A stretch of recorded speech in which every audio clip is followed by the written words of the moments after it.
रात का वक्त था। एक शांत सी गली में एक कार धीरे धीरे आगे बढ़ रही थी।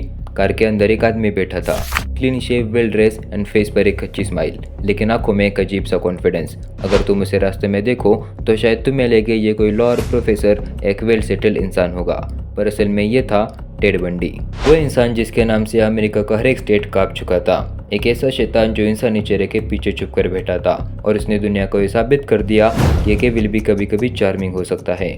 सो हेलो गाइस, मेरा नाम है अथर्व और आप सबका स्वागत है अनरिजॉल्व पेजेस पर। और आज हम बात करेंगे अमेरिका के सबसे बड़े सीरियल किलर टेड बंडी के बारे में। सबसे पहले हम लोग बंडी के बारे में थोड़ा जान लेते हैं। टेड बंडी का जन्म 1946 में बर्लिंगटन में हुआ था, लेकिन उसकी बचपन की जिंदगी थोड़ी अजीब थी। उसकी मदर अनमैरिड थी और टेड को ये बताया गया था कि उसकी नानी ही उसकी असली माँ है।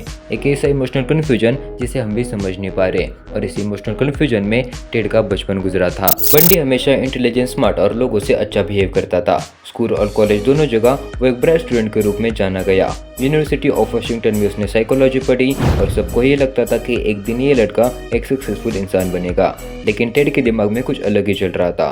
विमेंस के लिए एक अजीब सा अट्रैक्शन जो धीरे धीरे वायलेंट होता गया। 1970s की शुरुआती दौर में टेड बंडी एक पॉलिटिकल कैंपेन के लिए काम कर रहा था और लॉ स्कूल में एडमिशन लेना चाहता था।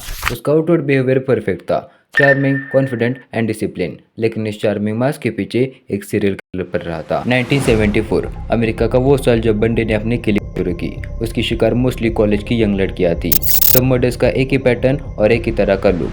वो अक्सर फेक आस लगाकर या पुलिस ऑफिसर बनकर लड़कियों के पास जाता, हेल्प मांगता, और जब वो कार के पास आती तब उन्हें फोर्सफुली कार में डाल देता। उसकी कार वोल्क्सवैगन बीटल एक हॉरर मशीन बन चुकी थी।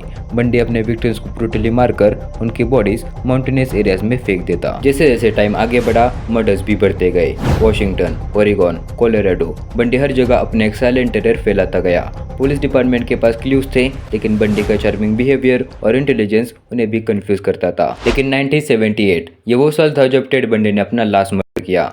फ्लोरिडा स्टेट यूनिवर्सिटी के ची ओमेगा सोरोरिटी हाउस में 15 जनवरी की रात एक नाइटमेयर बन गई। बंडी ने हॉस्टल में घुसकर सिर्फ कुछ ही मिनट्स में 2 लड़कियों को मार डाला और 2 लड़कियों को ब्रूटली इंजर्ड कर दिया। उसके बाद वो एक और लड़की पर अटैक करने गया, लेकिन इस बार किस्मत ने उसका साथ नहीं दिया। विटनेसेस ने उसकी कार देखी, एक व्हाइट वोल्क्सवैगन बीटल, और कुछ टाइम बाद पुलिस ने उस कार को ट्रैक करना शुरू कर दिया। और अगले कुछ दिनों में टेड बंडी को एक ट्रैफिक स्टॉप पर फ्लोरिडा पुलिस ने अरेस्ट किया। इनिशियली बंडी अपना नाम छुपाता रहा, लेकिन जब पुलिस ने उसके फिंगरप्रिंट चेक किए तो सब समझ गए यह वही इंसान है जिसे अमेरिका पिछले 2 साल से ढूंढ रही है। जिसके बाद बंडी को कोर्ट में पेश किया गया, लेकिन कोर्ट रूम में भी बंडी ने अपने चार्म से सबको कंफ्यूज कर दिया। वो खुद अपना लॉयर बना, जज के सामने कॉन्फिडेंस स्माइल के साथ खड़ा रहा और अपने डिफेंस में आर्गुमेंट भी करने लगा, लेकिन सारे सबूत उसके खिलाफ थे। डीएनए, आई विटनेसेस एंड उसका ब्रूटल पैटर्न ऑफ क्राइम। 1980 में कोर्ट ने टेड को डेथ सेंटेंस सुना दिया। उसने कई बार अपील की, इंटरव्यूज दिए, मगर इंसाफ होने वाला था। 24 जनवरी 1989 टेड बंडी को फ्लोरिडा स्टेट प्रिजन में इलेक्ट्रिक चेयर पर एग्जीक्यूट किया गया, और जब उसकी बॉडी जेल से बाहर लाई गई तब कुछ लोग सेलिब्रेट कर रहे थे और कुछ लोग चिल्लाकर कह रहे थे, बर्न बंडी बर्न। वो मोमेंट सिर्फ एक सीरियल किलर का एंड नहीं था, बल्कि एक वार्निंग थी कि कभी कभी बुराई एक अच्छे चेहरे के पीछे भी छुपी हो सकती है। टेड बंडी के केस ने दुनिया को एक नया साइकोलॉजिकल डायमेंशन दिया।